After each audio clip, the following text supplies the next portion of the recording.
C'est l'heure de notre rendez-vous Mobile Business avec notre chroniqueur Jérôme Bouteiller, rédacteur en chef d'écranmobile.fr, qui vient cette semaine accompagné d'Emeline Desmaux, je le disais, senior mobile messaging consultante chez Sinch. Sinch, un fournisseur de solutions cloud. Bonjour à tous les deux. Bonjour Jérôme. Bonjour Evange. Et bonjour Emeline, merci beaucoup de nous accompagner. L'occasion d'évoquer, je le disais aussi, le SMS conversationnel et l'arrivée d'un petit nouveau, d'une nouvelle solution, Time to Chat. Avant ça, Jérôme, quels sont les derniers chiffres du marché du mobile messaging dont on parle peu en effet? Oui, effectivement, c'est un sujet qui est peut-être déjà assez ancien. Le SMS a fêté ses 30 ans en décembre dernier malgré son âge, malgré la concurrence des messageries OTT ou des réseaux sociaux, il reste plébiscité par les Français. Selon le dernier observatoire de l'ARCEP, les Français ont en effet échangé plus de 28 milliards de SMS au quatrième trimestre 2022. Ça représente plus de 110 milliards de SMS sur l'ensemble de l'année, une moyenne d'environ 114 SMS par mois et par abonné.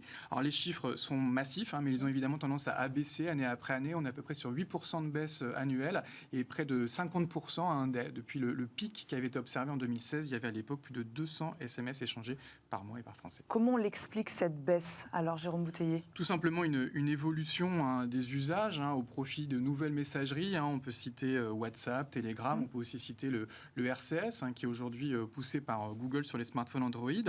Et d'ailleurs, le RCS, selon une étude réalisée par la F2M, il est désormais fonctionnel sur plus de 23 millions de smartphones français. Ça représente environ 44% du parc de smartphones. Et c'est une croissance assez forte, de l'ordre de 30% annuel. Et selon les projections, le RCS pourrait passer le cap des 30 millions de smartphones compatibles au cours de l'année 2024 et peut-être l'année suivante rivaliser avec les leaders du marché que sont WhatsApp et Messenger. Donc là, on est plutôt sur une tendance haussière, à l'inverse. Qu'en est-il du SMS marketing? Dites-nous. Alors, si le SMS C2C baisse, le SMS B2C, lui, reste dynamique. Alors, selon le dernier baromètre du marketing SMS réalisé par la F2M, ce marché affiche une croissance de 13% par an et il a représenté 12,8 milliards de messages marketing envoyés en 2022. On est à une moyenne de plus d'1 milliard de SMS envoyés chaque mois par des marques à des consommateurs. Alors, dans le détail, ce qu'on appelle le SMS transactionnel, donc les codes d'accès, les notifications, les validations de paiement, les livraisons, ça représente 61% du volume global, soit 7,8 milliards de messages. Et le SMS promotionnel, donc de la pub, le marketing direct, le drive to store, lui, il est devenu minoritaire. C'est 4,9 milliards de messages envoyés, soit à peu près 38% du volume global. Vous parlez de SMS transactionnel, et donc il y a des SMS avec lesquels on peut faire des paiements et des dons, c'est ça Jérôme? Alors effectivement, le SMS permet de faire beaucoup de choses, des messages marketing, mais également de plus en plus des dons. Et on a aussi eu ces derniers jours une étude publiée par France Générosité, qui est le syndicat des associations caritatives en France, qui nous apprend qu'en 5 ans, le don par SMS a permis de collecter près de 10 millions d'euros en France et qu'il a été adopté par plus de 80 associations. Alors l'année 2022 a été tragiquement exceptionnelle en raison de la crise en Ukraine, avec près de 4 millions d'euros collectés pour la seule année 2022, donc c'est déjà 40% du global. Et selon l'étude, le don moyen par SMS, il est assez modeste, il est de l'ordre de 6 euros, avec néanmoins une fourchette qui s'approche des 10 euros en novembre-décembre à l'occasion des fêtes de fin d'année. Alors Jérôme, parlez-nous de ce petit nouveau sur le marché du business messaging, Time to Chat, je le prononce bien, c'est ça? Exactement, ouais. Alors on va en reparler avec Emeline, mais effectivement Time to Chat, c'est un nouveau venu dans cet univers du business messaging. On profite d'un nouveau plan de numérotation de l'ARCEP qui a introduit des nouveaux numéros innovants en 093 pour lancer donc cette solution baptisée Time to Chat. Donc c'est à la fois un SMS conversationnel qui va permettre aux consommateurs de répondre pour la première fois au SMS envoyé par une marque, voire d'initier une conversation. C'est aussi un SMS multimodal parce qu'on va pouvoir basculer du texte à la voix à partir du même numéro innovant et on n'aura pas besoin de télécharger d'application. Donc les opérateurs sont très confiants pour ce nouveau format. Il va accompagner la croissance du business messaging en France. Pour l'anecdote, aux États-Unis, ça a été lancé il y a déjà 3 ans sous l'appellation 10DLC et là-bas, l'équivalent de Time to Chat représenterait déjà à peu près un quart du marché du business messaging. Bon, on va continuer à parler de ce petit nouveau Time to Chat avec notre invitée, Emeline Desmaux, senior mobile messaging consultante chez Sinch. Ma première question est assez simple, Emeline.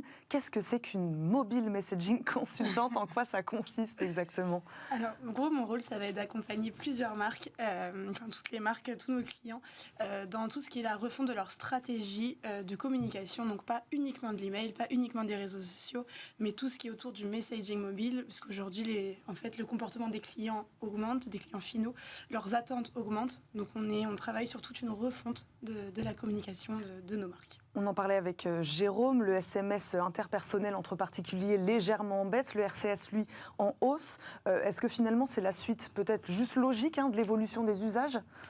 Oui, en fait, aujourd'hui, nous, on s'est rendu compte, donc Cint a mené une enquête qui montrait que plus d'un client sur deux se sent un peu frustré, en fait, de recevoir un SMS et de ne pas pouvoir y répondre. Donc, la suite logique, c'est de pouvoir avoir des conversations. Puisque souvent, en fait, que ce soit dans le retail, dans la banque ou dans l'assurance, les clients ont des questions à nous poser. Est-ce que vous avez telle taille ? Qu'est-ce que ce service veut dire ? Quelle est cette offre ? Comment est-ce qu'elle marche ? Et donc, aujourd'hui, la suite logique, c'est d'aller dans la conversation. Et donc, notamment avec le RCS, WhatsApp, Messenger, toutes ces apps qui nous permettent de discuter. Pas seulement recevoir un SMS, mais interagir avec la marque. Jérôme ? Oui, effectivement, il y a une véritable multiplication des canaux de communication aujourd'hui. Et le SMS, qui était un peu seul il y a encore une dizaine d'années, aujourd'hui a beaucoup de concurrence. Et ce qu'il faut voir, c'est effectivement l'explosion de ces usages. Il y a des marques qui parlent même de messaging first, qui considèrent qu'on va tout faire dans ces environnements conversationnels et que c'est clairement l'avenir du digital. D'un point de vue business, on en est où ces dernières années du SMS messaging ? Alors, on voit que les tendances changent, varient. Donc, le SMS était très présent, notamment pour faire du mass marketing, donc envoyer des communications promotionnelles ou transactionnelles, comme le disait Jérôme tout à l'heure. Aujourd'hui, on se rend compte que les marques se développent sur d'autres canaux, notamment le RCS. Nous, l'année dernière, chez Cinch, on a quand même envoyé 4 millions de messages RCS, donc c'est assez énorme. Par contre, c'est vrai que le RCS, en fait, est uniquement disponible sur les téléphones Android. Donc aujourd'hui, on va trouver d'autres solutions pour pouvoir contacter l'ensemble des consommateurs.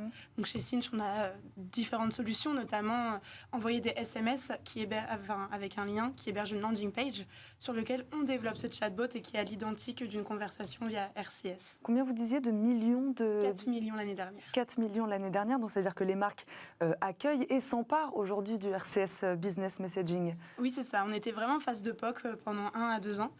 Et aujourd'hui, on est... Proof of concept. Proof of concept, pardon. Et donc des phases de test, en fait, où les marques testaient ce format conversationnel qui est encore quand même relativement nouveau. Et aujourd'hui, nous, en tout cas, ce qu'on remarque, c'est que nos clients sont vraiment demandeurs de ce format.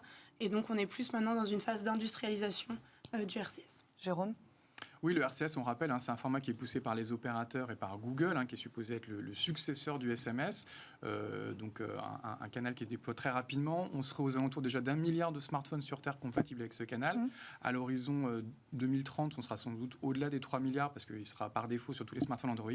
Son petit point faible, c'est qu'il n'est pas encore soutenu par Apple dans iMessage. Donc, ce n'est pas un standard aussi universel que le SMS, mais beaucoup de gens poussent évidemment pour qu'Apple adopte également ce canal comme il a adopté le SMS dans iMessage. Pour revenir sur Time to Chat, à quel besoin répond-il exactement ? Où se place-t-il entre le SMS, le RCS ? Expliquez-nous un peu comment ça marche. Time to Chat, ça va être un format qui va être relativement complémentaire, je pense, de tous ces autres formats. On voit que du RCS ou du SMS, on est plutôt sur des tendances marketing avec l'accompagnement du client sur comment choisir son produit. En revanche, du Time to Chat, ça peut être une très bonne solution pour aller dans tout ce qui est relationnel. Un client qui a une question, qui a besoin de savoir où en est sa commande, discuter avec sa marque.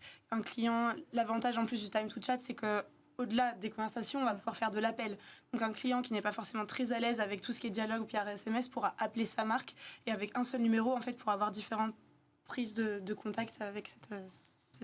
Moi, ma question derrière, c'est jusqu'où peut aller cet échange avec la marque ? Alors, il peut aller très loin, parce qu'on peut avoir soit tout simplement un échange d'une personne à une autre, mais on peut également aussi aller héberger un chatbot qui va pouvoir traiter beaucoup plus de demandes derrière, que ce soit, par exemple, dans un retail, un client qui demande si sa taille est disponible encore en magasin, qui veut savoir où est son suivi de commande. Voilà, on peut vraiment avoir une panoplie de sujets grâce à cet outil. Vous parlez du retail, il y a des secteurs qui sont plus ou moins intéressés aujourd'hui par le RCS ? Oui, donc le retail, comme je disais, on peut aussi avoir de la banque assurance. Par exemple, un client qui va vouloir prendre un rendez-vous avec son conseiller, peut-être décaler son rendez-vous. Un simple SMS maintenant suffira plutôt que d'appeler, d'attendre peut-être 5 à 10 minutes que quelqu'un soit disponible dans l'agence bancaire. Jérôme, c'est ce que vous disiez, tout l'intérêt, c'est de pouvoir discuter justement avec sa marque. Oui, effectivement, on va pouvoir faire beaucoup de choses qu'on ne pouvait pas faire avec le SMS, ça générait de la frustration. Alors, on peut imaginer de la prise de rendez-vous, par exemple, de la prise de commande via un lien hypertexte. On peut aussi imaginer beaucoup de supports. Il y a beaucoup d'usages qui vont naître de l'usage de Time to Chat.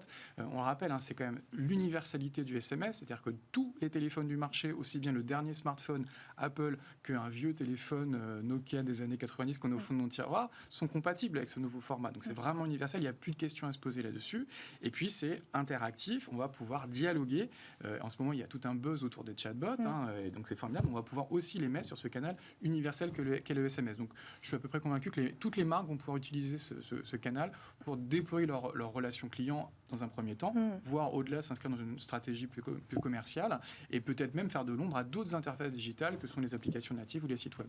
Oui, parce que vous parliez du chatbot, ça veut dire qu'on s'appuie en plus sur une technologie qui existe déjà. Donc pour les marques, c'est pas si compliqué que ça finalement à mettre en place. Non, c'est un nouveau canal à ouvrir et généralement, en tant qu'intégrateur, on a juste à activer un petit bouton.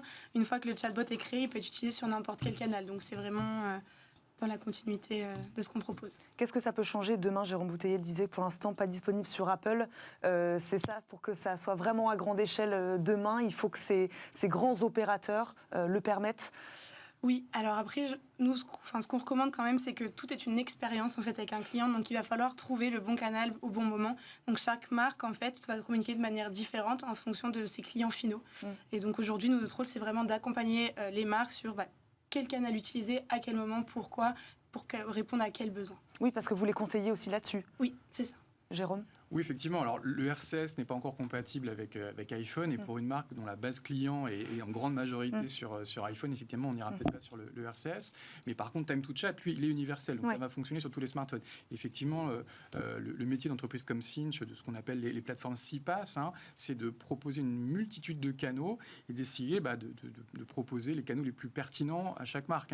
Moi, ma conviction, c'est qu'on va multiplier les points de contact avec les consommateurs, mais il y aura besoin, évidemment, de faire converger le back-office pour avoir une meilleure connaissance de sa base client. On en est où là? À quoi va ressembler 2023 pour le RCS? Alors pour le RCS, on espère que du coup beaucoup plus de marques vont l'utiliser. Nous de notre côté, par exemple, on l'a ajouté sur notre plateforme pour permettre aux entreprises de l'utiliser eux-mêmes.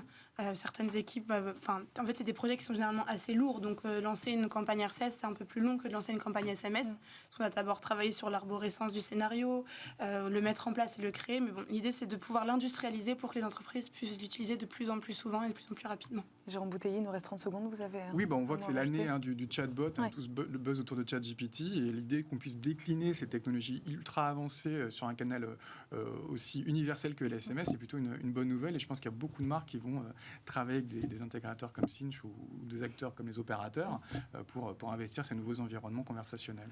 Bon, vous l'avez compris, demain, vous pourrez converser avec vos marques. Merci beaucoup à tous les deux d'avoir été avec nous aujourd'hui. Jérôme Bouteiller, merci d'être venu nous voir, rédacteur en chef d'écranmobile.fr. Merci beaucoup de nous avoir accompagnés. Emeline Desmaux, merci beaucoup également d'être venue nous voir, senior mobile messaging, consultante chez Cinch. Merci d'avoir été avec nous et merci à vous, évidemment, de nous avoir suivis. On se retrouve demain pour un nouveau numéro de Smart Tech. À demain. Ciao.